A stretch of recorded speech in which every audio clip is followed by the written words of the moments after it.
Olá, boa noite. O Roda Viva começa agora, ao vivo, para todo o Brasil, pela TV Cultura e suas emissoras afiliadas. Também é possível assistir a esta e outras entrevistas a qualquer tempo e de qualquer lugar pelas principais plataformas digitais e pelo app Cultura Play. A Operação Carbono Oculto, deflagrada na semana passada e com ramificações em 8 estados, revelou um grau de infiltração alarmante do crime organizado em vários setores da economia formal.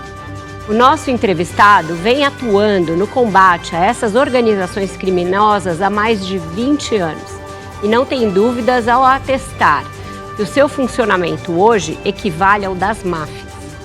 Diante do poderio econômico e político de facções como o PCC, é urgente dotar as forças de segurança e justiça de novos mecanismos legais e de investigação, sob pena de o Brasil se transformar em poucas décadas em um narco-estado.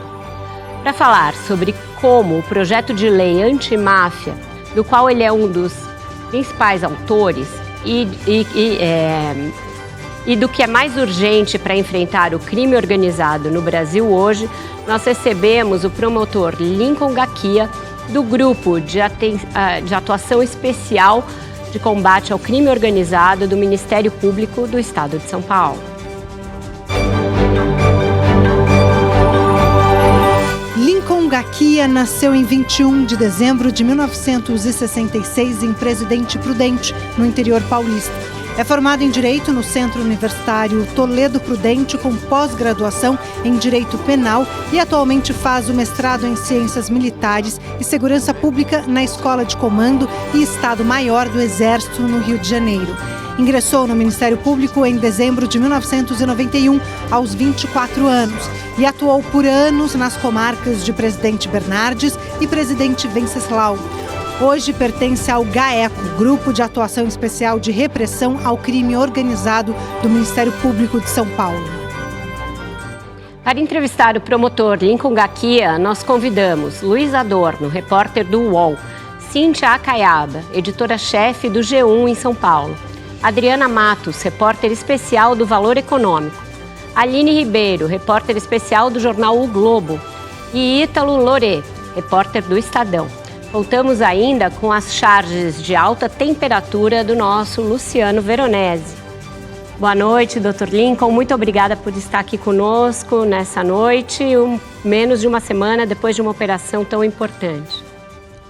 Boa noite a todos. É um prazer estar aqui e conversar com vocês nesse programa tão importante como é o Roda Viva. Estou até emocionado de estar aqui essa noite. Nada, a gente é que está honrado de receber o senhor. Queria falar sobre a Operação Carbono Oculto. Eu sei que o senhor não está diretamente envolvido nela, mas também sabemos todos aqui que o senhor está há muito tempo nessa estrada, denunciando algumas coisas que ela acabou por comprovar. E ela mostrou que uma só fintech chegou a movimentar mais de 46 bilhões entre 2020 e 2024, funcionando como um banco paralelo do primeiro comando da capital. Eu pergunto ao senhor, que pede por isso há muito tempo, apenas a regulamentação das fintechs, como foi feita tardiamente na semana passada, vai ser suficiente para fechar essa brecha no sistema financeiro digital?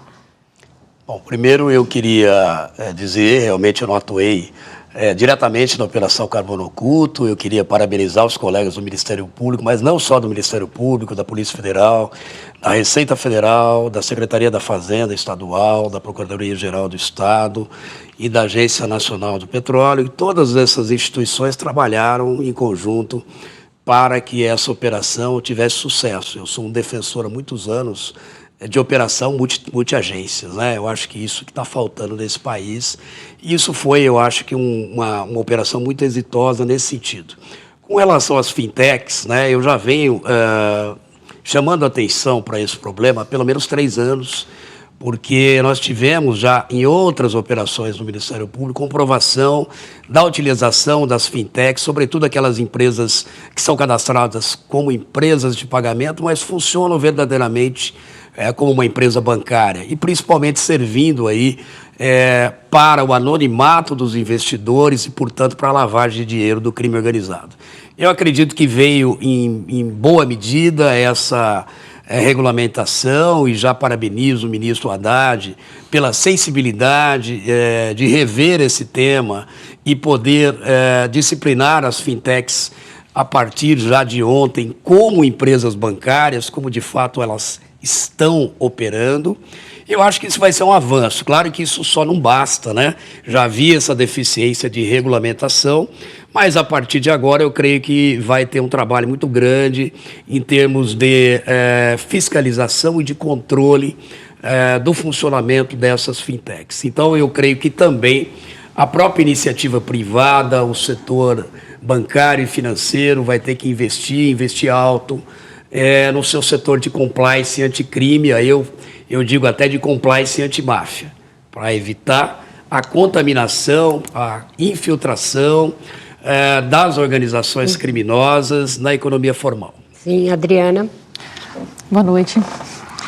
O senhor é um defensor aí, como o senhor já destacou, a questão da integração das polícias, né, de funcionarem de maneira mais inteligente, já que o crime organizado está funcionando de maneira muito organizada. E aí eu estou tentando entender como é que o senhor viu esse movimento nos últimos dias, que a gente viu uma espécie de desidratação do projeto de lei antimáfia e com a agência antimáfia podendo aí também sofrer alterações, inclusive podendo ficar aí em segundo plano. Isso tudo antes da Operação Carbono e das outras operações, e parece que a agência antimáfia tomou ali um fôlego maior aí nos últimos dias depois dessa operação. Queria saber o que o senhor pensa de uma eventual desidratação dessa agência e até que ponto a gente vai conseguir ter realmente uma integração das polícias, considerando que cada um está puxando para o seu lado, né? A Polícia Federal, ela não é uma defensora desse projeto, isso é de conhecimento, ela entende que pode ter uma relação de conflito, então o senhor tem uma questão política e uma questão de pressão também da Polícia Federal do outro lado. Como é que vai equilibrar isso para esse projeto de lei avançar, doutor? Bom, obrigado pela pergunta, Adriana. Eu preciso retroagir, se me permite, ao histórico da discussão, da elaboração desse anteprojeto de lei. O ministro Lewandowski foi muito corajoso, inclusive, a criar um grupo de trabalho em outubro de 2024, composto praticamente pelas polícias, pela Polícia Federal, pela assessoria do Ministério da Justiça, pela Senasp, e eu tive também a honra de ter sido convidado pelo secretário nacional Sarrubo para participar da elaboração desse projeto, né? Então a gente vem trabalhando nisso já desde outubro de 2024. Então veja, a questão do anteprojeto de lei antimáfia, ou o anteprojeto de lei das organizações criminosas qualificadas, o nome que se queira dar. Aliás, acho que o nome é de só menos importância, né, a qualificação que se dê, ou a denominação a esse tipo de legislação, que já é há muito esperada no Brasil. Veja que nós estamos diante de um fenômeno que nós não tínhamos aqui, né, que principalmente é dessa infiltração do crime organizado, primeiro nos poderes do Estado. Veja a Operação Fim de Linha, que eu tive a oportunidade de trabalhar aqui no Ministério Público de São Paulo, também associado em cooperação, em multiagências, com a Polícia Federal, com a Receita Federal, com as receitas estaduais, com o CAD, né, Ministério Público do Trabalho, enfim, com as polícias civil e militar do Estado de São Paulo, em que se comprovou a infiltração do PCC na prestação de serviço essencial à população, que é o transporte metropolitano urbano.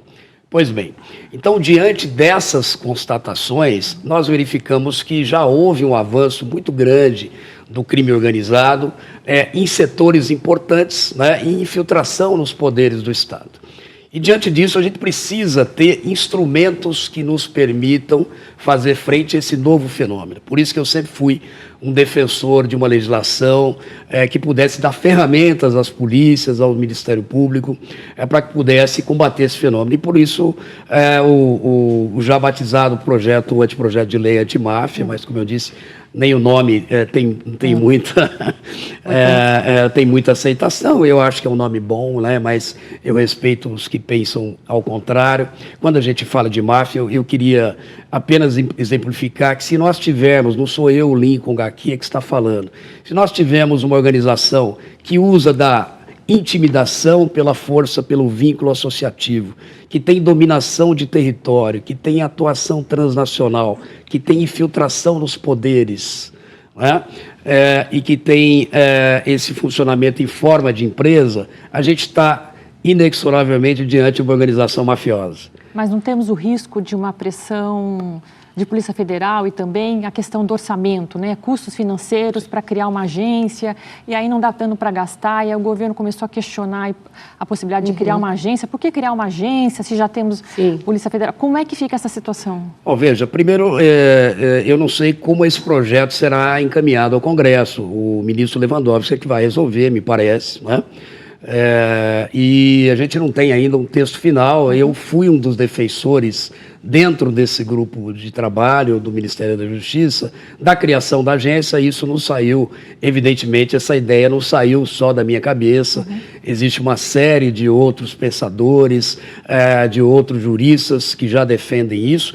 E, na verdade, nós temos exemplos no mundo todo, próprios Estados Unidos, no Reino Unido, na Alemanha, na França e principalmente na Itália. Por que eu defendo a criação de uma agência? Né? As forças-tarefas, e eu tenho, de maneira extremamente usual, utilizado as forças-tarefas, multiagência para a resolução desses problemas complexos, dessas operações, mas as forças-tarefas, elas têm uma finalidade específica, que é para combater este ou aquele evento, normalmente para uma operação. E mesmo assim, não é incomum que nós tenhamos alguns problemas na criação dessa força-tarefa, né? Porque sempre há disputas institucionais. Nós temos a questão de diluição e de fragmentação de atribuições e competência dentro desses componentes da força-tarefa. Então, esse é um problema a ser resolvido, né? Me parece que não é o Ministério Público, seja federal ou seja dos estados, não é a Polícia Federal e nem as polícias estaduais que deve estar à frente desse tipo de trabalho. Porque numa força-tarefa nós temos que ter uma união, uma cooperação de esforços de maneira absolutamente horizontal, né? O que nós não teríamos se fosse uma força-tarefa comandada pelo Ministério Público, comandada pela Polícia Federal. Me parece que esse é o ponto que eu defendo. Certo. Portanto, se tivéssemos uma agência, nós poderíamos, de certa maneira, equacionar esse problema que já ocorreu em outros países. Luiz. Boa noite, promotor, tudo bem? Boa noite, Luiz. Vou aproveitar até o gancho que o senhor acabou de citar o PCC como máfia. Até pouco tempo atrás o senhor citava que faltava lavagem de dinheiro refinada para o PCC se tornar uma máfia. Agora o senhor cita a organização como máfia. Existe uma discussão no Brasil se o Brasil é ou está se tornando um narco-estado, né? Tem alguns atores políticos que inclusive citam traficantes como narcoterroristas. Isso é um exemplo que acontece muito claro no Rio de Janeiro, né? O secretário nacional de Segurança Pública, o Mário Sarrubo, que o senhor citou agora há pouco, e que atuou com o senhor no Ministério Público, seu ex-chefe, defende que organizações criminosas como o PCC e o Comando Vermelho não são terroristas. O senhor concorda com o Sarrubo? Olha, veja, essa questão da denominação é algo extremamente particular no Brasil, em Israel, nos Estados Unidos, na Itália. O que eu poderia dizer? Frente à legislação brasileira, né, o tipo de tipificação legal que o Brasil deu para o terrorismo, tanto o PCC quanto o Comando Vermelho ou milícias não se enquadram como organizações terroristas. Esse é um fato. Então não dá para se discutir isso frente à organização jurídica e à capitulação que se deu ao terrorismo no Brasil.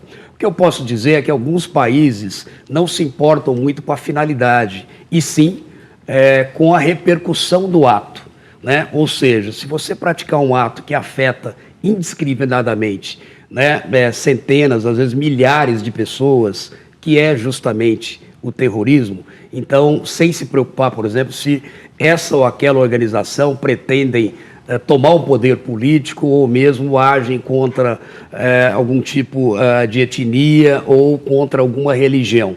Né? Não, algumas legislações não se importam com a finalidade e sim com o ato propriamente dito. O que eu posso dizer para você é que essas organizações, como o PCC, por exemplo, sem dúvida nenhuma, na minha opinião, elas praticam atos de natureza terrorista. Em 2003, o PCC assassinou, e se vocês não se lembrarem, eu vou aqui fazer uma menção, homenagem ao meu amigo, né, o falecido doutor Antônio Machado Dias, o querido Machadinho, foi morto em Presidente Prudente, eu atuei com ele quase 10 anos, né, e ele foi covardemente assassinado a mando do PCC. Né, e o PCC vem escalando no decorrer desses anos todos, em termos de intimidação e de violência. Vejam que em 2006, eu acho que todos os paulistanos vão se lembrar, quando a maior capital aqui da América do Sul ficou absolutamente paralisada por atos de natureza terrorista praticados pelo PCC. Queimaram ônibus, agências bancárias, atacaram delegacias de polícia, quartéis da polícia militar. Toque de recolher, né? E toque de recolher, muito bem. Inclusive sequestraram um repórter da Rede Globo e o obrigaram a ler um comunicado do PCC em horário nobre, em rede nacional. Se isso não for considerado um ato de natureza terrorista, eu acho que fica difícil de eu defender outra coisa. Aline. Agora, em frente à legislação brasileira, não é realmente terrorista. Aline, por favor. Boa noite, doutor Lincoln. Aproveitando o gancho de 2006, recentemente o senhor mencionou em um evento na USP que o governo de São Paulo, naquela época, fez um acordo tácito, abre aspas e fecha aspas, com o PCC para tentar cessar as ondas de ataques que estavam acontecendo naquele ano, o episódio que parou a capital paulista, como o senhor acabou de dizer. Eu gostaria que o senhor explicasse como é que se deu esse suposto acordo e se, na sua opinião, um temor de que 2006 se repita impacta até hoje as decisões dos governantes que lidam com esse combate.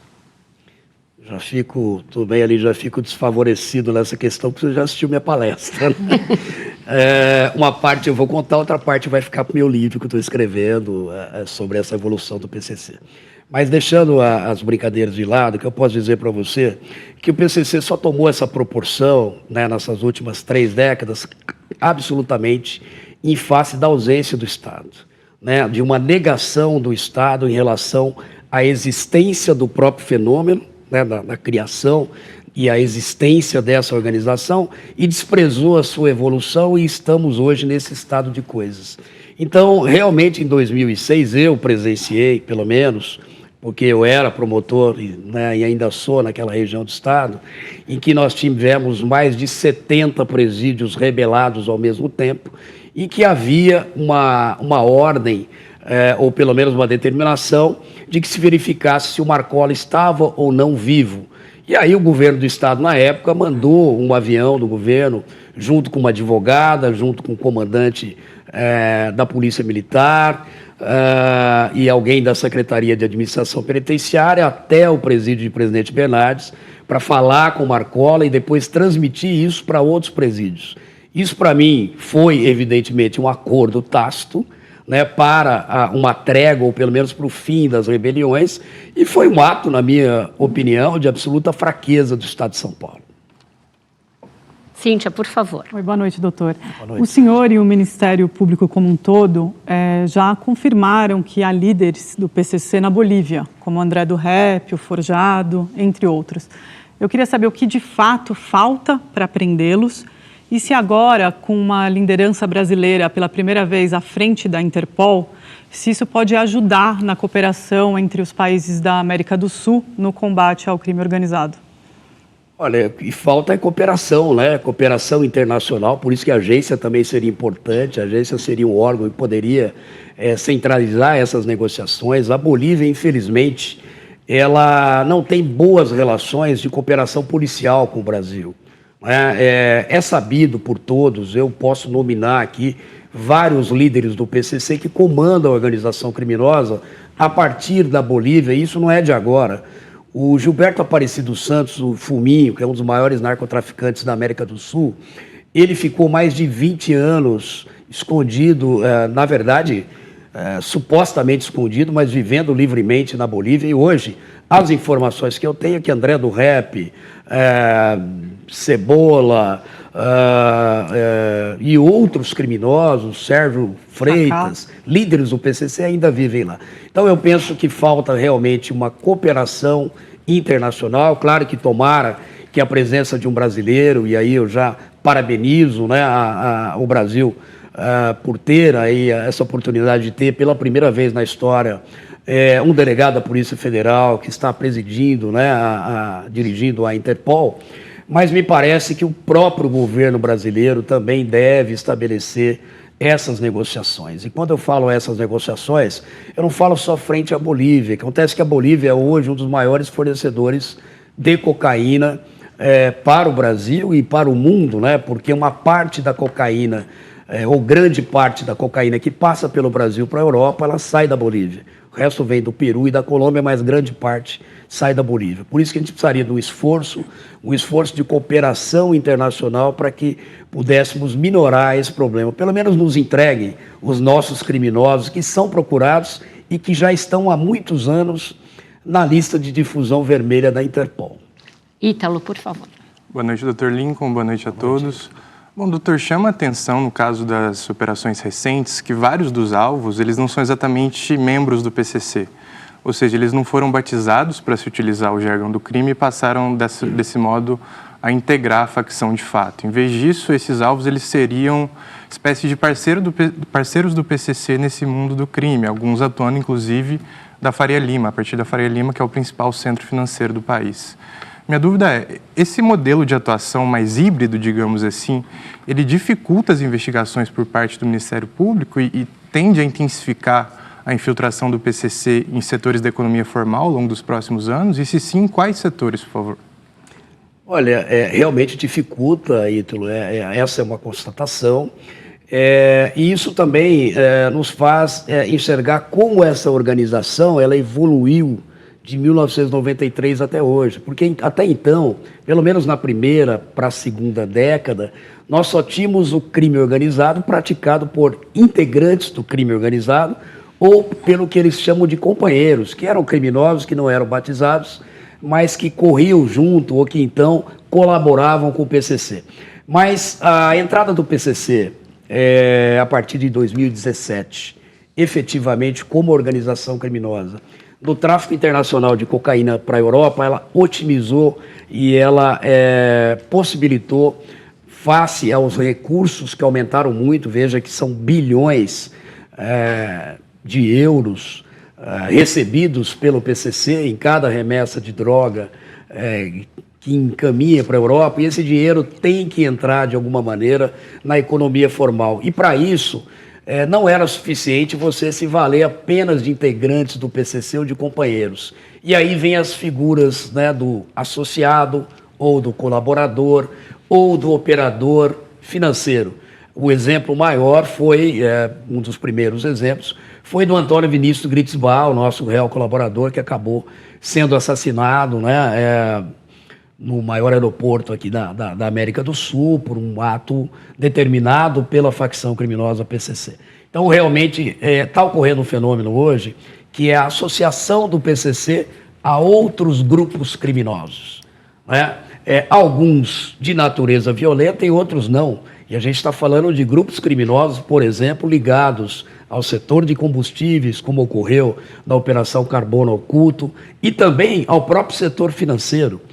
Porque nós temos também dentro do setor financeiro, e não é todo, evidentemente, né, mas temos também ou profissionais que são cooptados, ou uma certa ganância, às vezes, de alguns agentes financeiros, que propiciam, que dão a possibilidade de que o PCC possa, de fato, estar se associando com essa nova camada de organização criminosa, mais perigosa, inclusive, porque ela é estruturalmente mais organizada, né? O PCC hoje não precisa mais, Ítalo, utilizar fuzis ostensivamente, né? Já passamos dessa hipótese. Então, realmente, essa hibridização ou essa que eu chamo de convergência criminal é algo que dificulta muito as investigações, e aí volto ao exemplo de termos que atuar de maneira cooperativa em multiagências. Com isso, então, a gente faz um rápido intervalo, volta já já para esse Roda Viva que é urgente e muito importante. Não sai daí.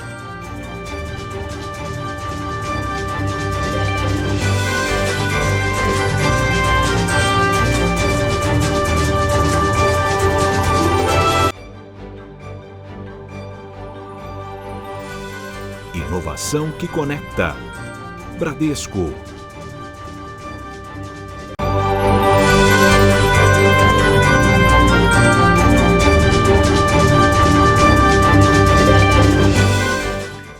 Roda Viva está de volta, hoje recebendo o promotor Lincoln Gaquia, do GAECO, aqui de São Paulo.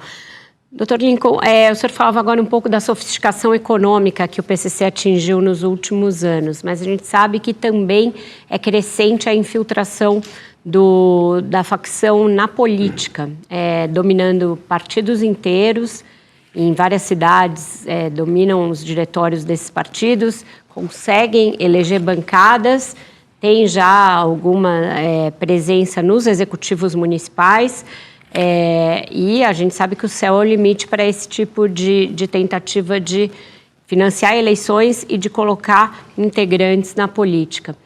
De que maneira o projeto antimáfia pode ajudar a coibir isso e quais outros mecanismos podem ser usados para combater essa presença na política? Bom, primeiro eu quero deixar bem claro que nós não devemos aí criminalizar, evidentemente, né, a política. Já fizemos isso no passado e não deu muito certo. Agora, o que eu verifico realmente, a partir principalmente das últimas eleições municipais, foi realmente um expressivo número de envolvimento do PCC financiando campanhas a vereadores em alguns municípios aqui de São Paulo e até a prefeitos. É claro que isso nos remete à utilização depois, né, vamos imaginar aí, dessa troca de favores na participação da organização criminosa, disputando licitações públicas, como nós já vimos aqui, inclusive na cidade de São Paulo, né, na Operação Fim de Linha, no caso das 2 empresas de ônibus que foram capturadas pelo PCC. Eu creio que o anteprojeto de lei antimáfia, ele qualifica, ele transforma em organização criminosa do tipo qualificada, ou né, se queira também denominar mafiosa, quando há a influência no processo político. E me parece, né, e eu temo, que as próximas eleições agora, já para governador, para o Congresso e mesmo para presidente, possa estar permeada da utilização desses recursos oriundos do crime organizado. Então é preciso que os próprios partidos também, né, se preocupem com essa questão do financiamento dessas campanhas, quem são esses financiadores, que nem sempre são pessoas de bem, mas realmente me preocupo porque eu tenho visto cada vez mais a infiltração de organização criminosa nos poderes do Estado, o Executivo e o Legislativo, infelizmente, não estão fora dessa equação. Tá certo, está aberta a roda. Diga, Luiz. Pois... Promotor, houve um racha recente na cúpula do PCC, né? De um lado ficou o Marcola, que todo mundo conhece, do outro lado Vida Louca, Soriano, Andinho, que acusaram o Marcola de caguetagem, né? De ser X9. Mas se o PCC é piramidal, como é que mesmo com a cúpula rachada, ele não para de crescer, se infiltrar em todos os lugares da sociedade, dá a impressão de que hoje é impossível frear a expansão do PCC. Mesmo com uma cúpula rachada, não tem nada que pare o PCC hoje. Qual que é a sua visão sobre isso? Olha, minha visão sobre isso, primeiro é o seguinte, né? Eu acho que o Estado passou por várias fases, eu, inclusive, no meu trabalho dentro do Ministério Público, né, de investigar essa facção há mais de 20 anos. Primeiro a gente precisava identificar os criminosos, as lideranças, o funcionamento, e você sabe que nós fomos uma das primeiras instituições que oferecemos um organograma do funcionamento do PCC. Eu acho que isso foi uma fase importante, o isolamento de lideranças, mas o PCC, infelizmente, como eu disse, em face do abandono do Estado, né, nesses mais de 20 anos, que desprezou a existência e mesmo o crescimento dessa facção, ela fez com que essa facção ela tomasse um contorno, embora ela seja piramidal. Os setores estão muito bem divididos, compartimentados, e cada um deles com vários substitutos. Mas reverberou na rua esse racha? Com certeza. Não, o racha, veja, o racha, ele ocorreu inicialmente dentro do sistema prisional federal, né? Ele ainda não tem repercussão muito forte, muito presente nas ruas, porque a gente está falando de líderes que ascenderam junto com o Marcola. Nunca houve nesses mais de 20 anos aí, o Marcola tomou o poder em 2001 para 2002, portanto há mais de 20 anos, ele trouxe com ele para compor a cúpula do PCC todos esses criminosos que hoje estão rachados com ele. Inclusive os acusam de ser delator, né, de ser uma espécie de cagueta, como eles chamam no mundo criminoso, e de estar colaborando com a polícia.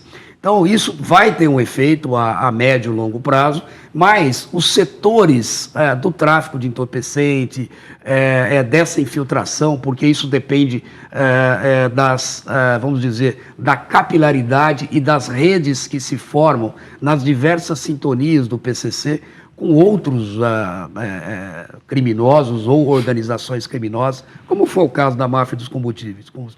Então não é o fato de você isolar a liderança que você vai fazer com que essa grande empresa criminosa, que hoje já é uma máfia, ela vai paralisar as suas atividades. Eu costumo dizer nas minhas palestras, acho que você já assistiu algumas delas, fazendo uma comparação, se a gente prendesse toda a diretoria da Coca-Cola, não é? Ninguém ia deixar de consumir Coca-Cola no dia seguinte no mundo todo. Mas se a Coca-Cola fosse se unir com a Pepsi, essa decisão de nível estratégico só pode ser tomada pela cúpula. Agora, os negócios cotidianos da organização, que basicamente é o tráfico internacional hoje de cocaína para a Europa, o tráfico interno aqui no estado de São Paulo e a lavagem de dinheiro, essa, infelizmente, não vai parar de existir. Cíntia, depois a Aline. Só para complementar um pouco o que o Adorno falou, agora que o PCC se agigantou e que o foco talvez não esteja mais nos presídios, o Marcola corre o risco de perder algum protagonismo, alguma liderança, ou isso parece distante? Olha, é difícil eu fazer um prognóstico, né, do que vai acontecer, mas eu costumo muito me espelhar no que aconteceu em outros países e na história. Verifico a máfia de Nova York, por exemplo, o poder que os chefões foram perdendo e, sobretudo, na Itália, né? Por quê? Porque a disputa pelo poder, interna pelo poder, ela é absolutamente, como é que se diz, previsível, né? Então, à medida que você isola lideranças, você faz com que aqueles que estão no andar de baixo queiram também subir e também desfrutar das benesses que o Marcola e toda a cúpula do PCC têm desfrutado nesses últimos 20 anos, porque as famílias moram em condomínios de luxo aqui na Grande São Paulo. Alguns eram transportados de helicóptero. Se você fosse, antes da remoção, fazer uma visita, e eu sei que você já foi para a região, para Presidente Venceslau, e ver um dia de visitas na Penitenciária 2 de Venceslau, você ia ver lá um desfile de carros importados, automóveis blindados e até com segurança privada. Então, é disso que se trata. O Marcola ainda é uma grande liderança, mas o racha, né, com outros integrantes também da cúpula, tende a enfraquecer a liderança do Marcola. E, como eu disse, isso aconteceu em todas as organizações mundiais que eu tenho conhecimento. Aline.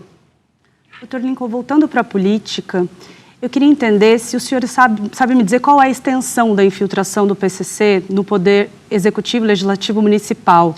No ano passado, teve um levantamento de alguns relatórios de inteligência mostrando que havia 70 e poucos candidatos do PCC com algum grau de ligação com o PCC concorrendo. É possível saber quantos se elegeram e também, olhando para o futuro, né, se vocês já identificaram alguma movimentação mais concreta do PCC tentando chegar às esferas estadual e federal também? Olha, o que eu tenho percebido, e quando eu fazia minhas escutas lá, pessoais, né, minhas escutas sozinho, inclusive em casa, às vezes com o apoio da família, né, com aqueles gravadorzinhos digitais, que eu acho que já até contei essa história para você. A liderança do PCC dizia, olha, para a gente não interessa eleger um deputado, ou 2, ou 10, porque uma andorinha só não faz verão. Eles perceberam que isso não seria muito interessante para eles em termos de organização criminosa. Porém, você eleger vereadores, você eleger prefeitos, faz com que você participe dos negócios naquela região de atuação de cada criminoso, né? E isso que me preocupa muito. A gente teve a Operação Fim de Linha, em que a gente comprovou que houve a captação de 2 empresas responsáveis aí pelo transporte de mais de 20 milhões de passageiros por mês e com faturamento de mais de R$1 bilhão por ano. Então, se isso aconteceu na maior capital do país, o que dirá dos demais 600 municípios que nós temos aqui para o resto do interior desse nosso Brasil? Então há uma preocupação, não tem hoje como dimensionar, até porque nós não temos só o PCC, nós temos Comando Vermelho, nós temos Família de Norte e temos aí mais de 70 organizações criminosas ou facções que atuam em todo o país, né? E todas elas, você pode ter certeza disso, elas querem um pedaço, né, da administração, principalmente dos negócios públicos, porque em algumas áreas esses negócios estão permeados, infelizmente, de baixa fiscalização e controle e de corrupção. Ítalo, depois Adriano. Doutor, aqui. Um levantamento feito pelo Ministério Público aponta que o PCC já tem integrantes em pelo menos 28 países, incluindo Turquia e até no Japão. Esse mesmo levantamento aponta que seriam cerca de 40 mil integrantes ao todo, sendo 2 mil deles no exterior. Tirando o Brasil e países vizinhos fornecedores de cocaína, como Peru, Bolívia, como o senhor citou, onde lá fora a atuação do PCC, ou melhor dizendo, a presença do PCC mais preocupa hoje? Olha, eu acho que o PCC, eu tenho percebido isso, mesmo na atuação interna do PCC, o PCC não quer ser a maior organização criminosa do Brasil.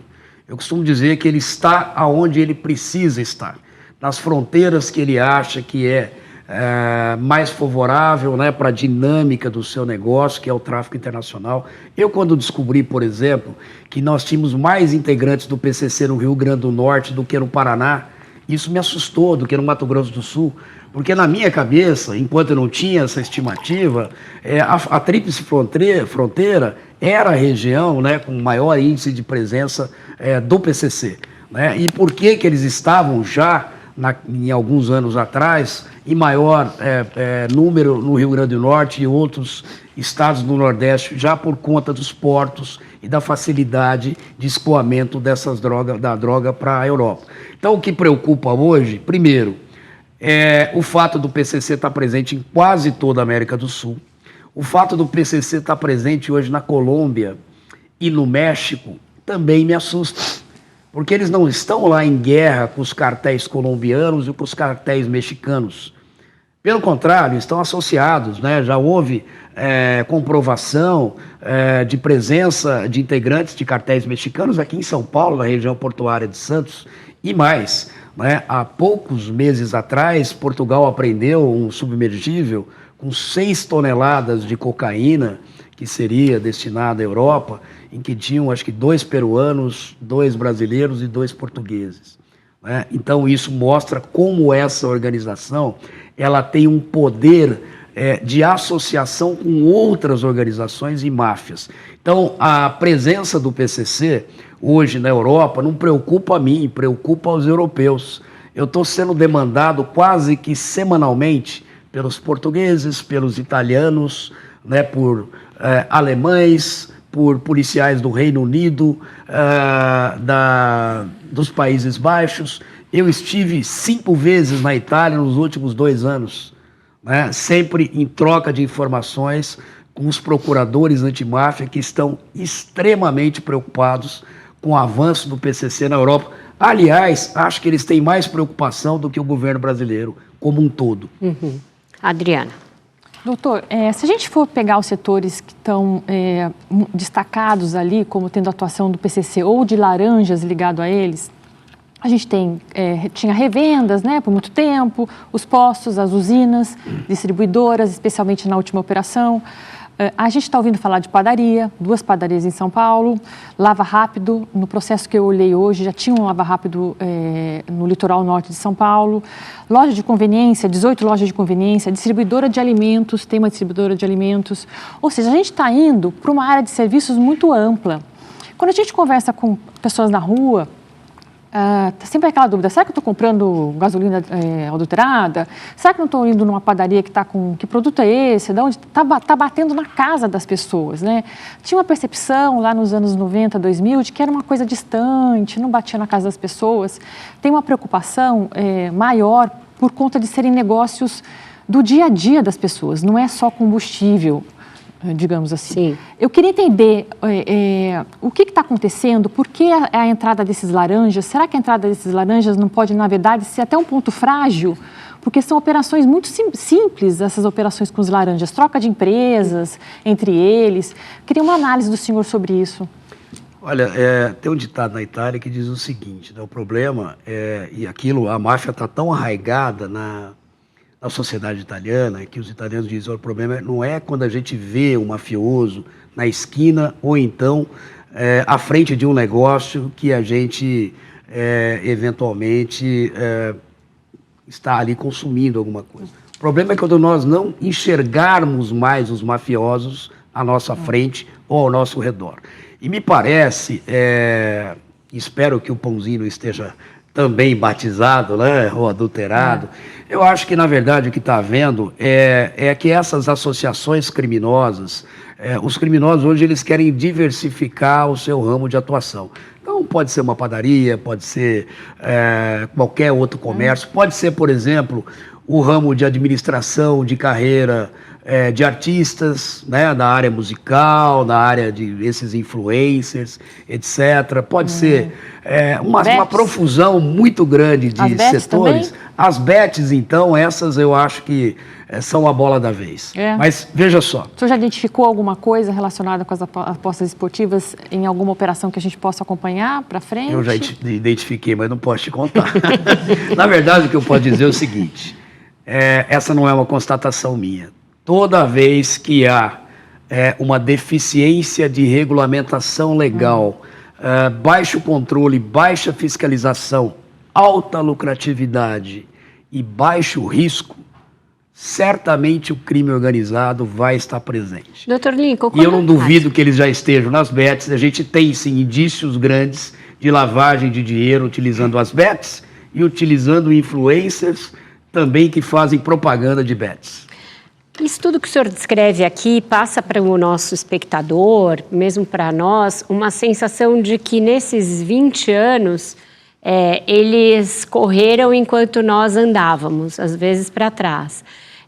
E o Ítalo perguntou no primeiro bloco a respeito da existência de algum acordo que tivesse propiciado essa tranquilidade para o PCC se espalhar. O senhor citou especificamente uma situação naquela época do Salve de 2006, mas se tem a impressão de que isso pode ter sido mais alargado no tempo, um certo acordo. Vocês não cometem crimes aqui, a gente baixa os indicadores, inclusive, de alguns crimes no estado de São Paulo, e aí a coisa se espalha pelo Brasil.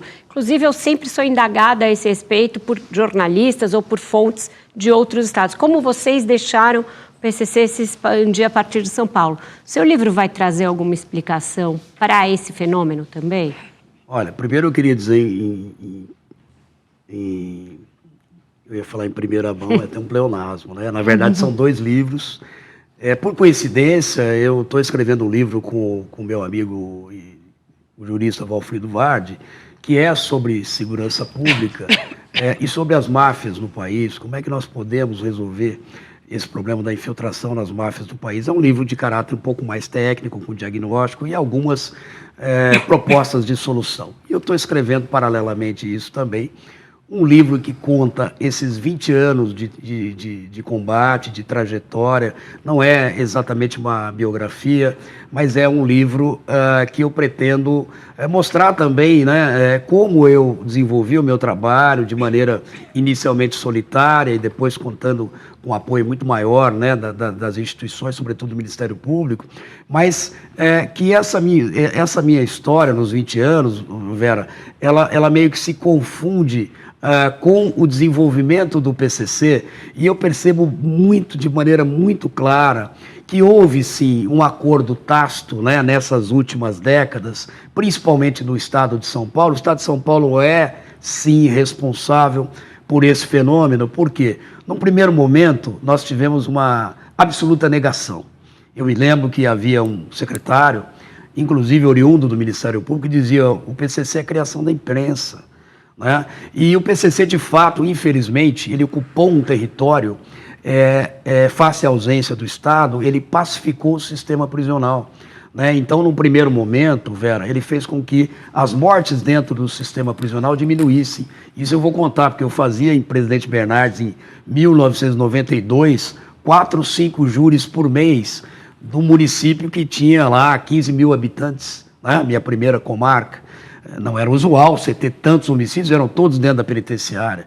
Né? E, de certa maneira, o PCC ele pacificou isso. E quando o PCC ganhou as ruas, sobretudo as comunidades carentes, infelizmente, e isso também é uma característica das máfias, ele tem uma espécie de simbiose com a sociedade.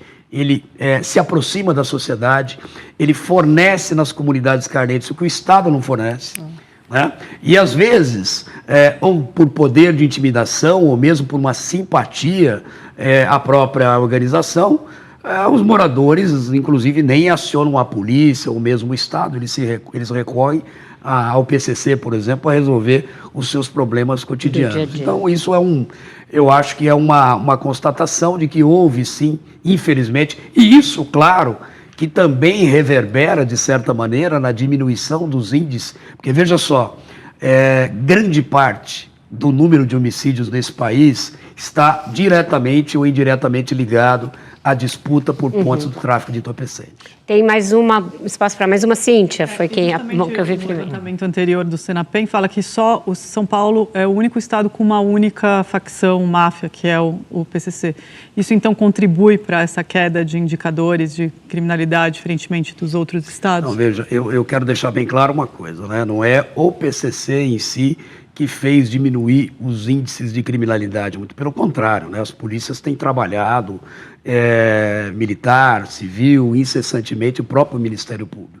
Agora, quando a gente fala num território específico, que é o sistema prisional, de fato houve uma diminuição expressiva de mortes, porque eles têm a chave, depois que fechou a unidade prisional, não que o Estado não controle, mas, de certa maneira, eles é que vão dizer quem pode ou não pode viver. Mas eu uma vez ouvi um criminoso dizer o seguinte, que dá muito trabalho matar alguém hoje dentro do sistema prisional, diz que é muita burocracia, né? Porque o PCC, de fato, exige uma espécie de julgamento, mas isso não é bom.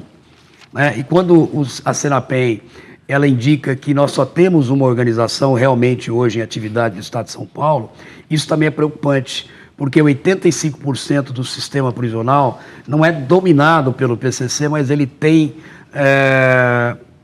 uma predominância de faccionados do PCC.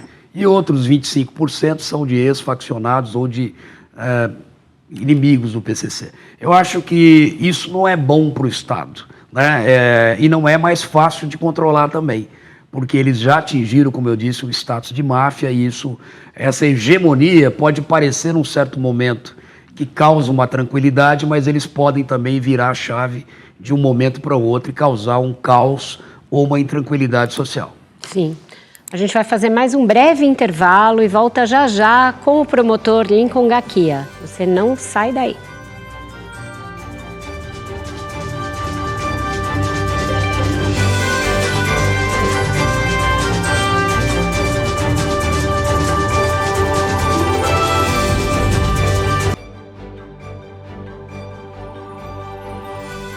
Inovação que conecta. Bradesco.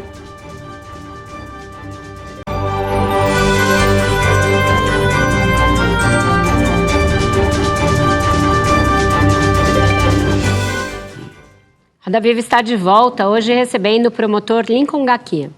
A gente teve ali na operação da semana passada, além de um susto com os valores e com o espraiamento do PCC, também uma preocupação porque muitos dos alvos pareciam ter sido previamente avisados de que a operação seria deflagrada.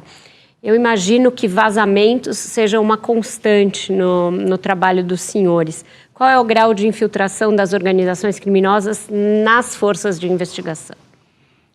Olha, Vera, eu coordenei a investigação, a Operação Saúde e Dignidade na Cracolândia.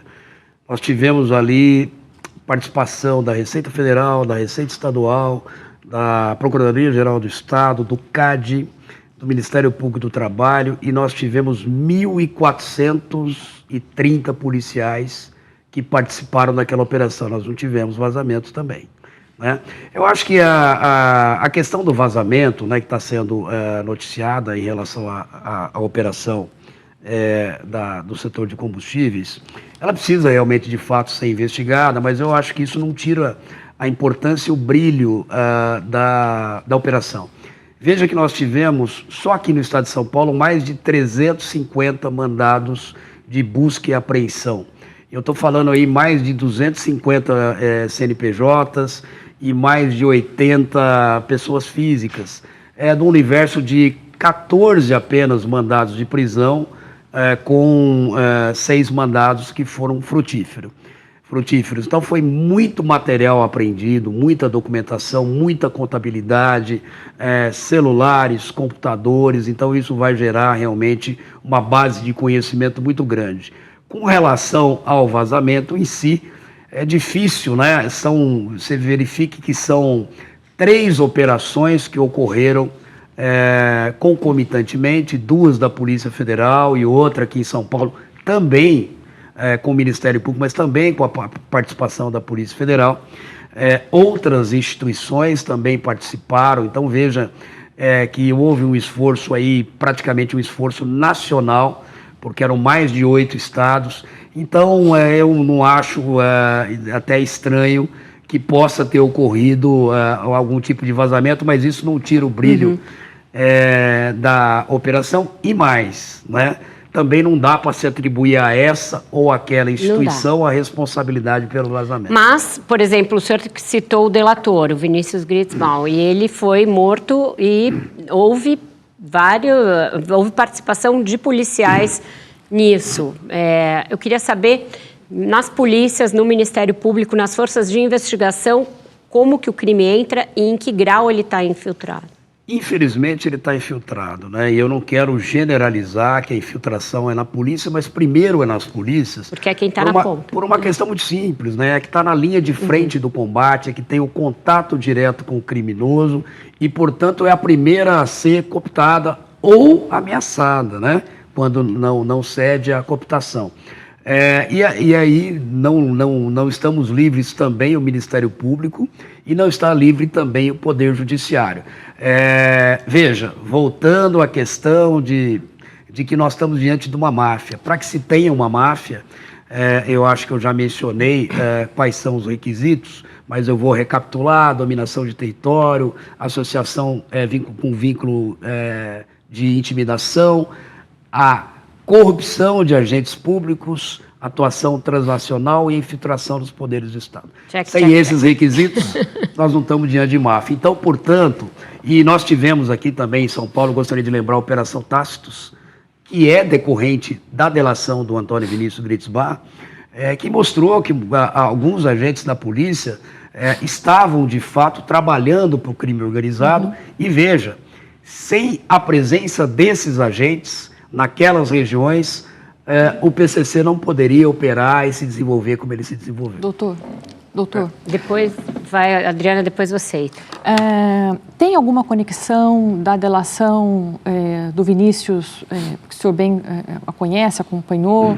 Imagino que ficou indignado quando soube da morte, o senhor acompanhou, assinou a delação, né, dele. Com essas operações que aconteceram na semana passada, o Vinícius abriu alguma porta que fez uma conexão com essas últimas operações? tanto em termos das fintechs, futuramente das bets? Teve alguma troca? Porque ele aparece citado em alguns momentos dos documentos dos promotores para essas operações. Qual é a conexão que existe do Vinícius assassinado no aeroporto para essas? Se existe uma conexão? Existe uma conexão, sim. Não é uma conexão que eu posso dizer direta, mas indiretamente existe. Primeiro porque o Vinícius era proprietário de um dos postos de gasolina que aparece vinculado nessa operação, tanto o posto quanto a conveniência. Ele tinha sociedade com outros criminosos ligados ao PCC que já tiveram em operações da Polícia Federal anteriores, ligadas também a uma rede de postos de combustíveis que operava para o PCC. E o Vinícius foi o primeiro a nos falar sobre a utilização das fintechs pelo PCC e dos fundos de investimento também, né? Para não dizer em outros setores, as bets, empresas ligadas ao mundo do futebol, né? E são várias. Na verdade, a delação premiada do Vinícius, ela estava em curso ainda. Nós estávamos colhendo por assunto, né, vamos dizer assim, os termos, né, da delação. Teve a parte da corrupção, né, da policial e de agentes públicos. Essa aí, inclusive, virou a Operação Tácitos. Mas sim, a Operação Carbono Oculto, ela tem sim alguma ligação com a delação do Antônio Vinícius Gritzbach. Doutor, esse caso do Gritzbach foi um exemplo flagrante, do poderio do crime organizado. Em reportagem de capa publicada esse ano, o Washington Post, um dos principais jornais americanos, contou um pouco da rotina do senhor, marcada por algumas limitações devido a questões de segurança, e falou também sobre o que seria uma espécie de vácuo na proteção conferida a promotores, autoridades, principalmente com eventuais aposentadorias. Na semana passada, a gente teve o caso da prisão de 2 empresários que estariam participando de um plano para execução de um promotor do GAECO, o grupo ao qual o senhor faz parte, em Campinas. Minha dúvida é, a forma como o Estado provê proteção a promotores que investigam o crime organizado hoje, de certa forma tem um efeito dissuasório de desmotivar promotores em início de carreira que estejam querendo se aprofundar nesse tema e contribuir mais? Eu não tenho dúvida disso. É uma pergunta bastante profunda, interessante, que me toca muito, porque é um assunto que diz respeito também não só a mim, mas a minha própria família, que também tem restrições com relação, né, à questão de segurança. Veja, isso não é um problema que é só dos promotores, né, mas a gente está falando dos policiais, militares, federais, civis, dos policiais penais que estão diariamente, diuturnamente, em contato, né, com criminosos ligados ao PCC. A gente está falando agora desses auditores da Receita Federal, de auditores da Receita Estadual, enfim. Todos nós, agentes públicos, que estamos diretamente ligados à investigação desse tipo de crime organizado violento, como é o PCC, como eu disse já anteriormente, que deu já exemplo do seu poder ao assassinar em 2003, o nosso querido Antônio Machado Dias, né, o juiz de direito de execução criminal imprudente, e agora, recentemente, com o assassinato, e isso pode ter certeza que foi para deixar um recado bem claro para o Estado, né, da ousadia, do poder de que o crime possui, de que ele mata uma testemunha, um delator, né, do Ministério Público, das polícias, numa sexta-feira no maior aeroporto do país. Então, de certa maneira, isso diz muito, né, com o tipo de proteção e de cuidado que nós temos com os nossos policiais, com os promotores, com os juízes. E você pode ter certeza que é difícil, sim, porque tem, de fato, um efeito dissuasório. Eu trabalhei sozinho no GAECO, e o GAECO é um grupo, né, de enfrentamento ao crime organizado. Evidentemente que um grupo pressupõe a presença de mais de uma pessoa. Eu trabalhei sozinho desde 2012, praticamente até o ano passado. Agora eu tenho um colega que está me auxiliando. Por quê? Porque os outros colegas não tinham interesse em participar desse núcleo. Aline, depois Luiz. Diga, pode ir. Doutor Lincoln, o senhor, falando ainda dessa situação, né, de segurança, o senhor até 2016 não concedia entrevista. Eu queria entender por que o senhor mudou essa postura, né? E a outra coisa no ano que vem o senhor já tem tempo de trabalho suficiente para se aposentar. E, pelo que a gente entendeu, a legislação brasileira não garante a manutenção da sua escolta. Valeu a pena? E o que o senhor pretende fazer com essa situação? Está muito bem informado, hein? Você tem um informante ali dentro do Ministério Público, já sabe até a data em que eu Foi o senhor mesmo que me contou. Os requisitos para minha aposentadoria. De fato, veja, eu já ando escoltado desde 2005. Né? Minha primeira ordem do PCC para me matar foi em 2005. De lá para cá eu ando escoltado, claro que não com a escolta que eu tenho hoje. Em 2013, você sabe disso, que você cobriu também, eu fui um dos responsáveis, na verdade, o único responsável, pelo que se considera a maior investigação da história do Ministério Público, né? Foi a denúncia contra o Marcolli, mais 174 integrantes do PCC. Isso fez com que eu me tornasse conhecido do PCC, né? Eu era desconhecido da imprensa, mas eu era conhecido pelo PCC. Aquilo me gerou um agravamento da minha situação de segurança, mas mesmo assim eu mantinha um anonimato. Foi em 2016, a pedido do então Procurador-Geral de Justiça, meu amigo pessoal Márcio Elias Rosa, em que havia uma crise na segurança pública. Eu lembro que, se eu não me engano, também o secretário de Segurança era o Fernando Grela Vieira, que foi meu chefe, Procurador-Geral de Justiça também no Ministério Público. E o doutor Márcio me pediu para dar uma entrevista para o Globo, né, na época, porque me parece que a matéria seria mais ou menos assim, 10 anos de ataque, nada foi feito pelo Estado ou pelo Ministério Público. Né? E eu atendi a solicitação do doutor Márcio e dei a minha primeira entrevista em 2016, para que eu pudesse dizer, pelo menos por parte do Ministério Público e das polícias estaduais de São Paulo, o que foi feito. Né? E você me pergunta se valeu a pena. Veja, eu costumo dizer que eu sou responsável pelas minhas próprias escolhas. Fui eu que as fiz. Né? Em todas elas, seja em 2013, seja em 2005, quando eu pedi, um dos primeiros a pedir RDD para um líder da região, seja em 2018 para 2019, quando eu pedi a remoção do Marcola e toda a cúpula do PCC para o Sistema Penitenciário Federal, eu sabia exatamente que eu estava assinando ali o meu decreto de morte. Mas eu não podia recuar, eu entendia e continuo entendendo que é o meu dever. Eu só cito pelo agravamento em relação à minha família, porque, como eu disse, eu sou responsável pelas minhas próprias escolhas, mas eles não são. Né? E eles tiveram e têm o mesmo agravamento de restrição, de liberdade que eu tenho. E se você me perguntar se valeu a pena, eu sou um otimista, faria tudo de novo, Aline, tudo de novo. Luiz, para fechar esse bloco. Promotor, eu queria, na verdade, voltar rapidinho para a questão da Faria Lima, porque me chamou a atenção o senhor falando das visitas no presídio, que é um desfile de carro de luxo, né? E essas 3 operações da semana passada mostraram que é possível atingir o crime organizado, atacar o crime organizado sem trocar tiro.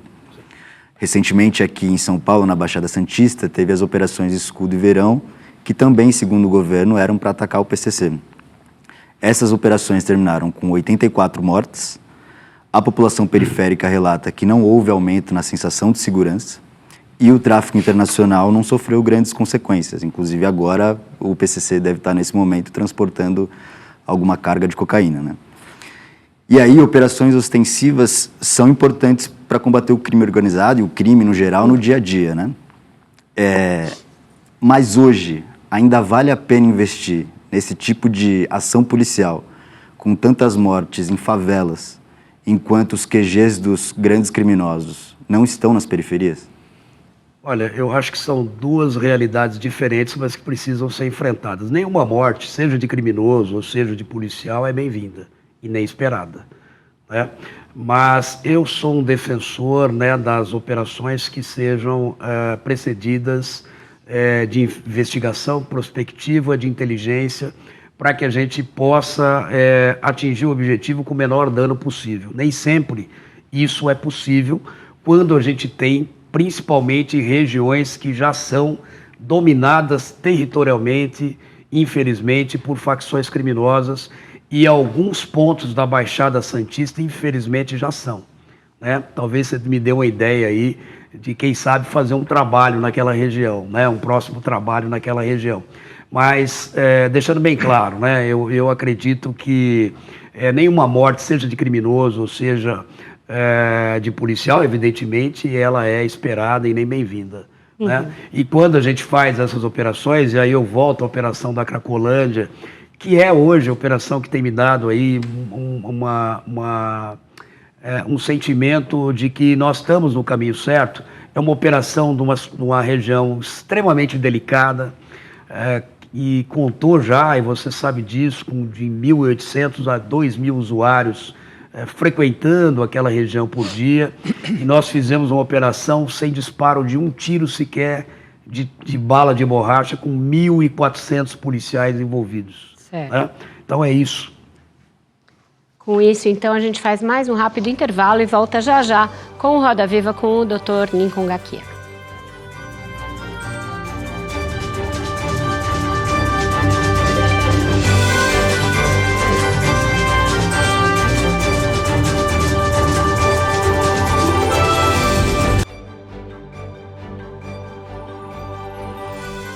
Inovação que conecta.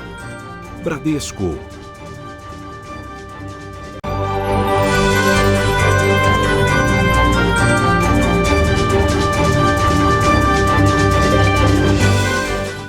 Roda Viva está de volta e quem pergunta agora para o promotor Lincoln Gakia é a Cíntia Caiaba. Doutor, nessa mesma entrevista ao Washington Post, o senhor fala e a sua esposa que vocês não vão à praia desde 2018. Inclusive também soube que amiguinhos dos seus filhos não convidavam para festas, né, de crianças. Queria saber se não é um custo muito alto dessa dedicação à profissão, à investigação desse tema, e agora que o senhor está para se aposentar nesses próximos 2 anos, não é um risco ficar mesmo sem a escolta? Eu, inclusive, ninguém me convida para jogar futebol mais, nem para pescar. Né? Acho que vou ter que começar a jogar tênis, um esporte que tenha menos amigos. Não, realmente é algo muito preocupante, né? Eu não falo por mim, Lincoln Gakia, não. Eu falo por todos aqueles que estão na linha de frente, principalmente os policiais, federais, militares, civis, os policiais penais, que não dispõem de nenhum tipo de proteção para exercer seu trabalho com segurança.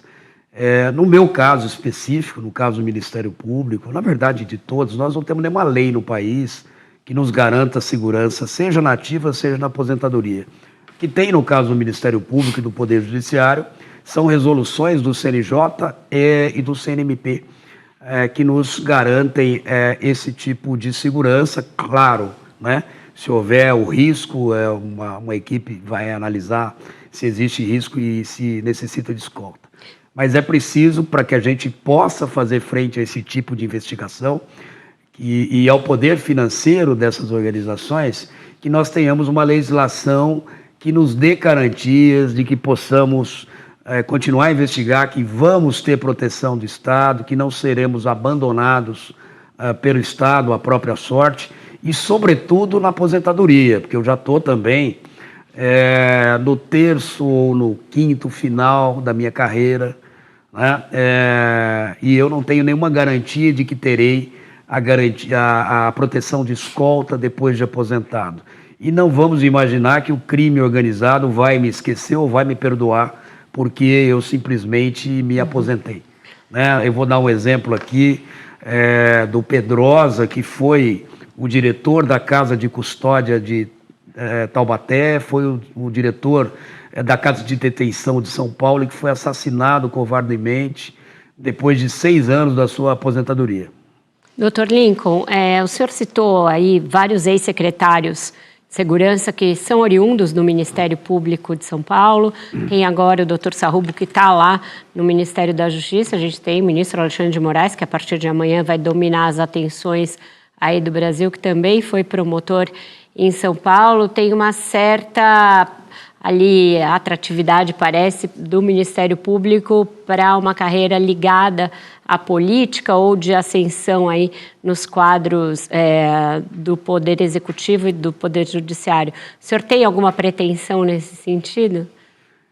Uma curiosidade, o Alexandre de Moraes, além de ser meu amigo pessoal, é meu colega de concurso, né? O Alexandre foi o primeiro colocado do 72º concurso em 1991. Veja, eu hoje, Vera, sou um promotor de justiça há 34 anos. Eu acho que eu nunca tive tanta vontade de continuar sendo promotor de justiça, porque é aqui que eu estou conseguindo promover uma mudança em governança pública de vários setores. Aqui eu estou conseguindo estimular os mais jovens. Vejam, os promotores que estavam à frente da Operação Carbono Oculto, na linha de frente, são promotores mais jovens. E eu sei que alguns deles, inclusive, se espelham na minha trajetória.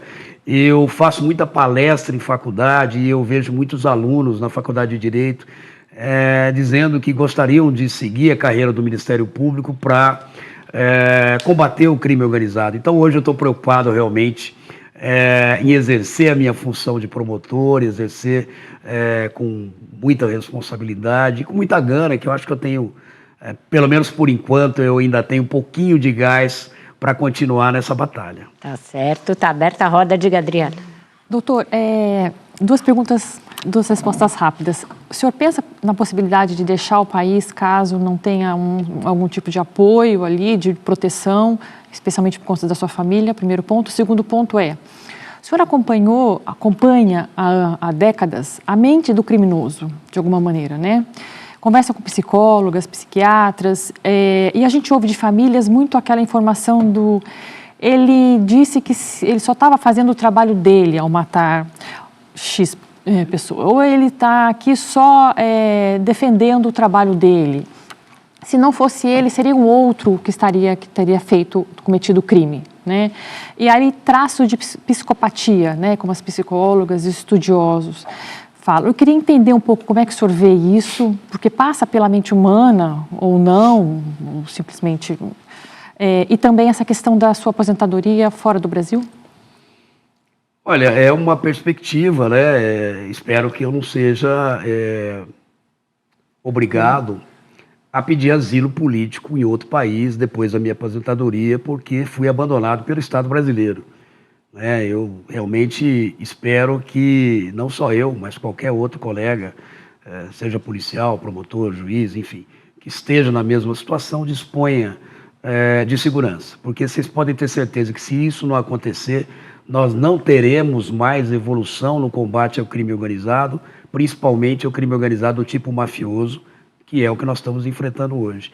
E realmente, o estudo da mente criminosa, ele é extremamente interessante, né? Como os criminosos relativizam essa relação com o crime, com o homicídio, com esses crimes violentos, dizendo que isso faz parte, né, da sua função. De fato, se não fosse ele, seria outro. Mas é claro que a concepção está absolutamente errada, né? Eles sabem bem disso também. Isso é uma maneira de se autodefender, né? A gente está até acostumado com esse tipo de alegação, né? Agora, tem psicopatas realmente. Eu vi um criminoso, não vou citar nomes aqui, um dos poucos, porque o Marcola nunca disse em interrogatório, pelo menos para mim, que eu tenha conhecimento, de que ele é integrante do PCC. Nossa. Ele, inclusive, nega ser integrante do PCC. Ele nega até? Ele nega ser integrante do PCC, ele fala que ele nunca foi líder de nada, que apenas ele tinha uma ascensão sobre os demais presos e que ele sempre era chamado para negociar, né, por esses presos, mas que ele não pertence a facção nenhuma. Mas tem um dos criminosos que eu interroguei, e aquilo até me assustou, e tem esse tipo de psicopatia que você está me narrando. Quando o juiz perguntou a ele, né, qual a sua profissão, eu vivo do crime, sim, senhor. Que crime que o senhor comete? Sequestro, homicídio, latrocínio, tráfico de entorpecentes. Saiu listando o Código Penal. Exatamente. Aline.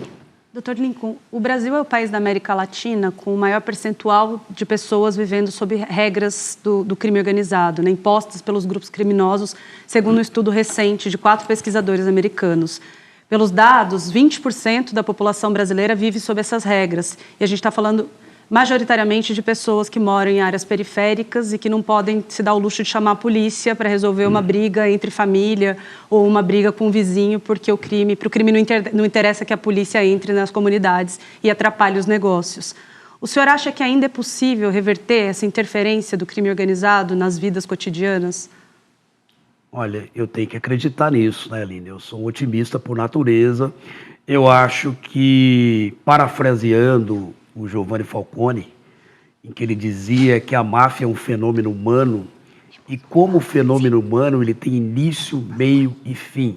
Eu acredito que se o Brasil, a partir de hoje, a partir de ontem, né, já demorou, realmente tomar uma providência mais efetiva com relação ao avanço dessas organizações criminosas, a gente pode sim recuperar esse território que está ocupado, e que não é um território aqui da classe média alta, né? Realmente são os territórios que são ocupados pelas periferias e pelas comunidades carentes que vivem hoje, 26% da população brasileira, infelizmente, segundo esse estudo norte-americano, vive sob o jugo, né, vive sob a dominação de organizações criminosas.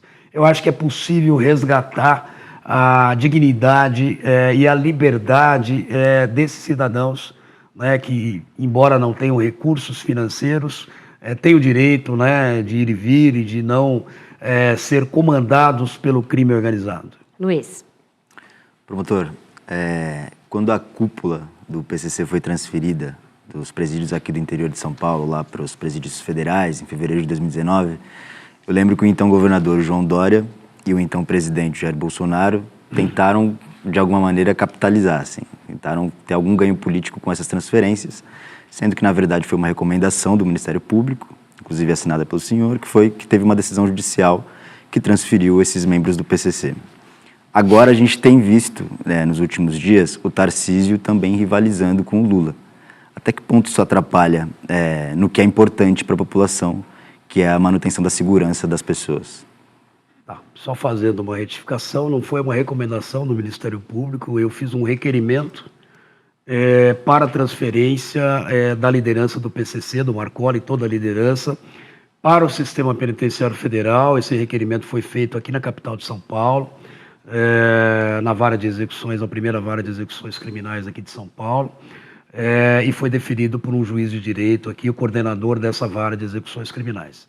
Eu fiz esse pedido porque houve uma negativa do Estado, através dos seus secretários, em promover, como deveria fazê-lo, a remoção dessa liderança, que eu aguardava que fosse removida desde 2006, para o Sistema Penitenciário Federal, porque o Sistema Penitenciário Federal foi criado em 2006, foi inaugurado pelo Fernandinho Beiramar, e estava lá aguardando os criminosos de São Paulo, porque, curiosamente, a maioria deles foi para o Sistema Federal por recomendação, por pedido meu.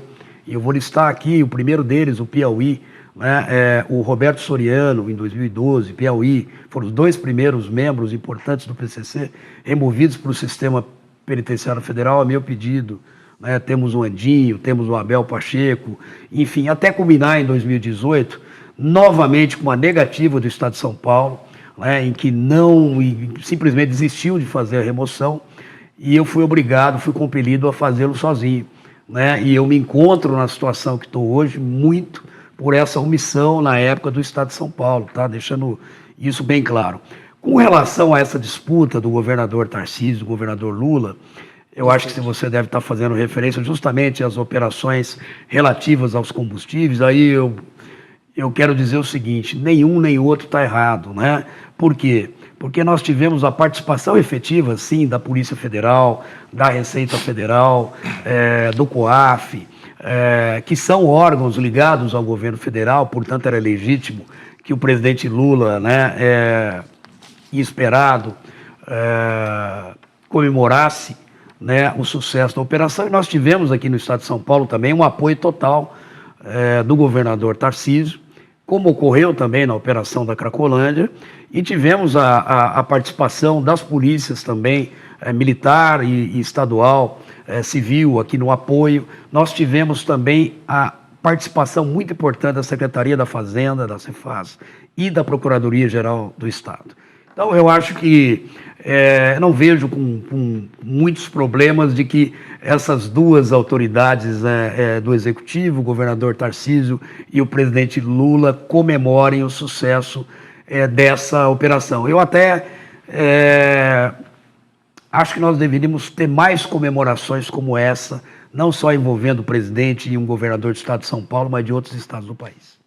Com isso, então, a gente fecha o nosso penúltimo bloco do Roda Viva, vai para o último intervalo e volta já já para o encerramento desse programa tão importante com o promotor Lincoln Gaquia.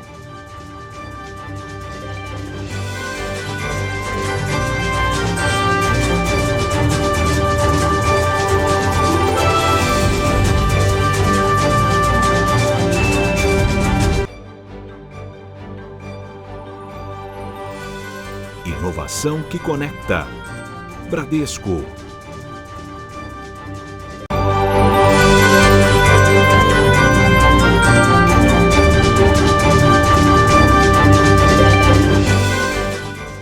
Roda Viva está de volta hoje com o promotor Lincoln Gaquia. O senhor falava na resposta ao Luiz sobre como é bem-vinda a colaboração entre o governo federal e os governos estaduais. A gente tem lá no Congresso, apresentada há alguns meses, a PEC da Segurança Pública, que visa ampliar a participação federal na segurança. Isso, inclusive, é um clamor de pesquisas de opinião. Mas os governadores não receberam assim tão bem todos os dispositivos incluídos nessa PEC. Queria saber a sua opinião sobre essa proposta e o que pode ser aprimorado na maneira como ela foi mandada ao Congresso. Olha, eu sou um defensor, né, desde o início, do primeiro momento, da PEC da Segurança Pública. Inclusive, sou amigo pessoal e admirador do ex-ministro Raul Jungmann, que foi o criador do SUSP, não é? Que agora está sendo constitucionalizado pela PEC da Segurança Pública.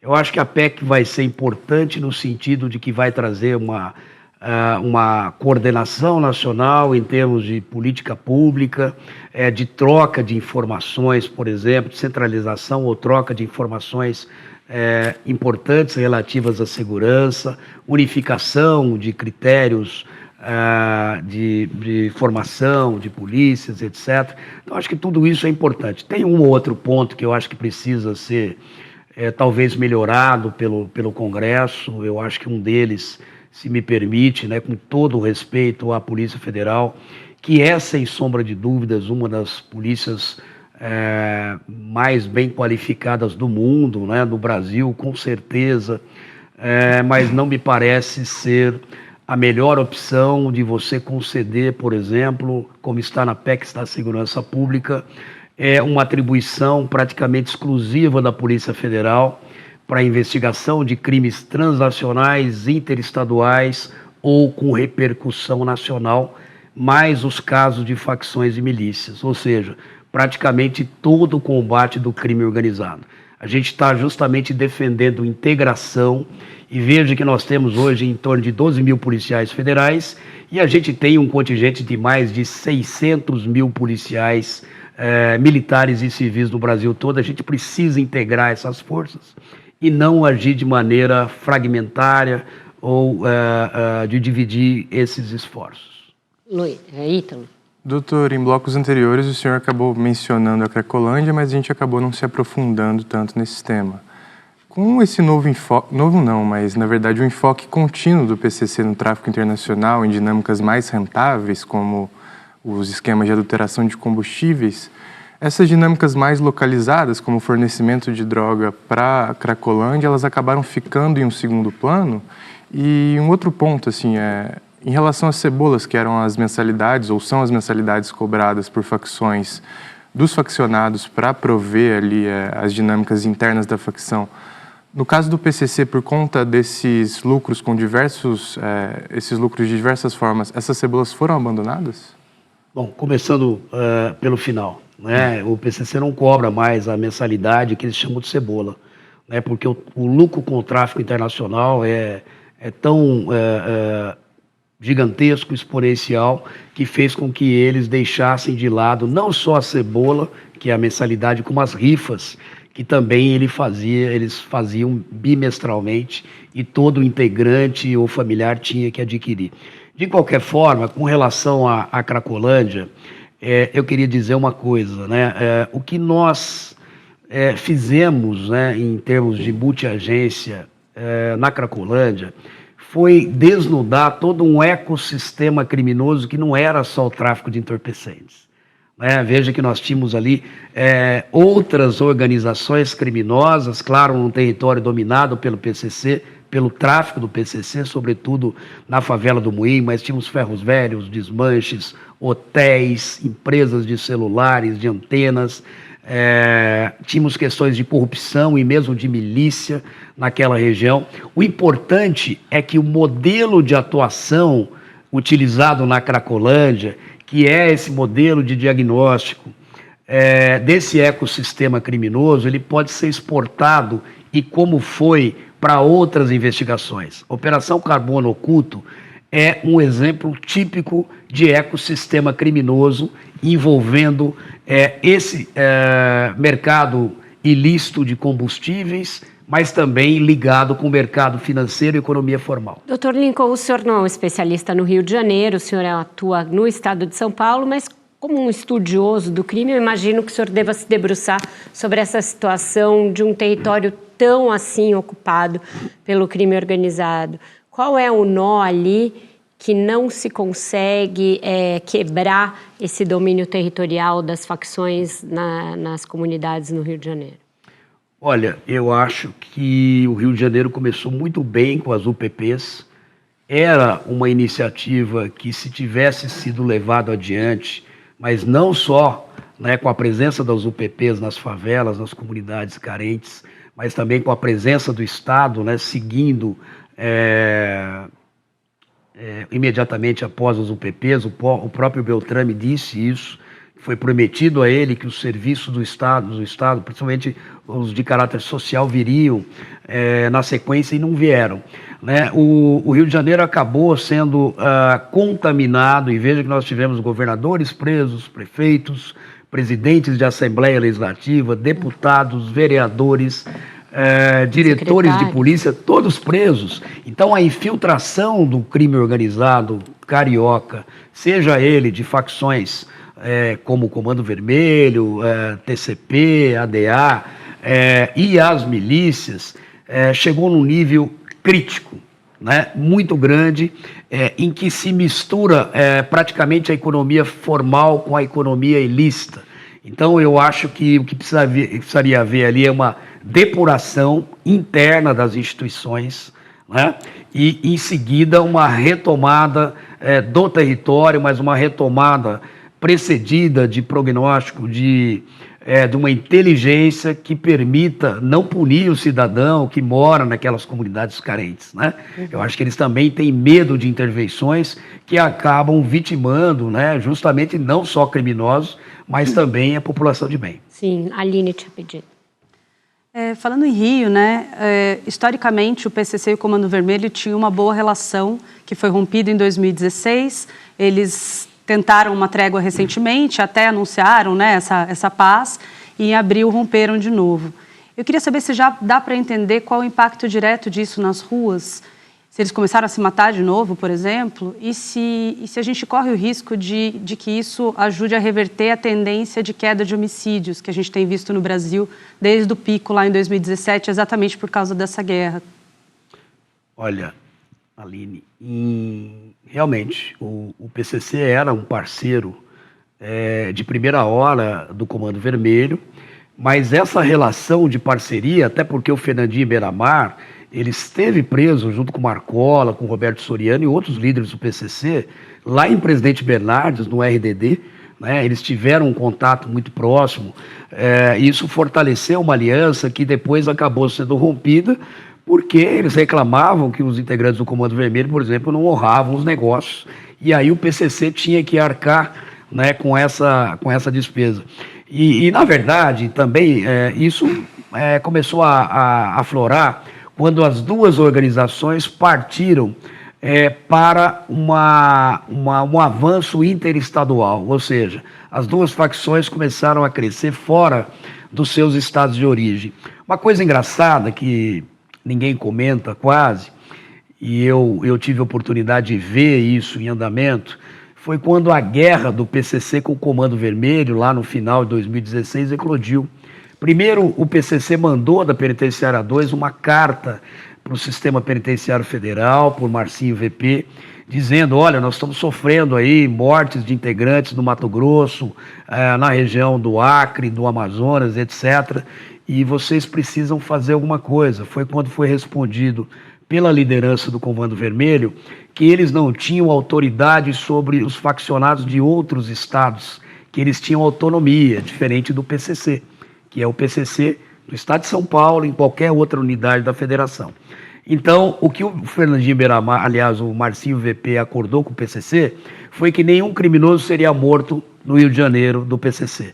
E o contrário também foi verdadeiro, nenhum criminoso do Comando Vermelho seria morto no estado de São Paulo. De tal sorte, Aline, que a guerra eclodiu no Brasil todo. Só no sistema prisional nós tivemos mais de 120 mortes, chacinas nos presídios, e não tivemos um morto sequer em São Paulo e nenhum no Rio de Janeiro. É uma situação bastante estranha. Naquela época, inclusive, pouca gente sabe, mas depois daquelas chacinas eu fui chamado em 2017, no início de 2017, pelo presidente Temer, para uma apresentação ao presidente e todo o seu corpo de ministros, inclusive de embaixadores na América do Sul e do Caribe, para que eu pudesse explicar para o presidente por que aquela guerra eclodiu e o que a gente podia fazer. Isso me trouxe um desconforto muito grande em saber que um promotor lá de Presidente Prudente, do interior do estado de São Paulo, tinha que ir a Brasília, para expor algo que o Brasil já devia ter ferramentas para combater. Sim. Só complementando, depois da Operação Carbono Oculto, nas redes sociais falou muito que o Comando Vermelho ficou no chinelo se comparado ao PCC. O senhor concorda? Olha, eu não vou dizer que ficou no chinelo, mas o estágio de evolução do PCC hoje, ele é absolutamente diferente do que a gente vê, não só do Comando Vermelho, mas das facções cariocas. E eu vou te dar um exemplo. Nós estamos no estágio hoje de associação do PCC com outras organizações criminosas, dominando toda uma cadeia de negócios. No caso dos combustíveis, desde as usinas, da aquisição da cana-de-açúcar, até a adulteração, o refino, a distribuição nos postos de combustíveis e a colocação desses valores através do mercado financeiro, das fintechs e dos fundos de investimento. No Rio de Janeiro, o que a gente vê hoje é a exploração, por exemplo, da venda de um botijão de gás, a exploração da venda, por exemplo, de um botijão, de um galão de água mineral, e a exploração o que eles chamam de gatonete ou serviço de internet, segurança dos próprios moradores. Então eu penso que o Comando Vermelho ainda não atingiu esse status empresarial e com os demais requisitos que fez com que o PCC se tornasse a primeira máfia do Brasil. Uhum. Luiz, a gente tem 1 minuto e meio para a sua pergunta e para a resposta do promotor, então vou pedir para ambos serem bem sucintos. Promotor, existe a informação de alguns investigadores do CV no interior de São Paulo, no interior e parte do litoral ali, Rio Claro, Piracicaba e Ubatuba, é verdade? Olha, eu tive informação disso, mas ainda é uma presença bastante tímida em relação ao poder do PCC dentro do estado de São Paulo. Eu não tenho dúvida que o estado do PCC aqui é hegemônico, como eu disse, mais de 40 mil integrantes, sendo que pelo menos 15 mil deles estão aqui no estado de São Paulo. Muito dificilmente o Comando Vermelho vai conseguir tomar territórios aqui do PCC. Essa é a minha opinião.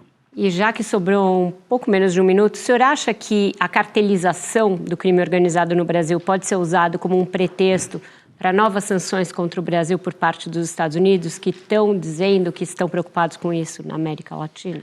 Olha, eu, como operador do direito, investigador desse fenômeno há mais de 20 anos, eu não posso negar a existência desse processo já de atuação transnacional do PCC, de máfia. Agora, a classificação que o governo, por exemplo, norte-americano dará ao PCC, se é organização terrorista ou não, né, eu acho que isso faz parte da soberania do próprio Estados Unidos, mas veja, há um indicativo que isso ocorra, porque o Trem de Aragua da Venezuela já foi classificado pelos Estados Unidos como organização terrorista. Eu posso afirmar para você, porque eu conheço, é uma organização infinitamente menor do que o PCC. É bem provável que isso ocorra, que os Estados Unidos vá classificar o PCC como uma organização terrorista. Não é que eu esteja defendendo isso, mas essa é uma realidade, uma constatação. Então, se ocorrer, a gente chama o senhor de novo para voltar aqui, porque ainda temos muitos assuntos, infelizmente, a tratar nesse tema da segurança. Muito obrigada, doutor Lincoln. Eu é que agradeço, foi um prazer falar com vocês. E boa sorte no seu trabalho. Obrigado, amém. É isso, nosso programa chegou ao fim. Além de agradecer ao Dr. Lincoln, também agradeço aos colegas que integraram a bancada de hoje. Adriana Matos, Aline Ribeiro, Cíntia Acaiaba, Ítalo Lorê, Luiz Adorno e Luciano Veronese. Muito obrigada, sobretudo, a você pela sua audiência a cada semana e nos mais diferentes temas. O combate ao crime organizado exige uma ação coordenada em múltiplas frentes, de inteligência e, sobretudo, o estrangulamento financeiro das organizações. Para isso, é urgente que os três poderes atuem para aprimorar leis e dotar as instituições de mecanismos eficientes de atuação contra grupos que, como vimos na entrevista, estão embrenhados em quase todas as estruturas, da política à economia, e controlam territórios, empresas, presídios e outros agrupamentos em todo o Brasil. O Roda Viva volta na próxima segunda-feira, como sempre, às 10 da noite. E eu espero você. Até lá.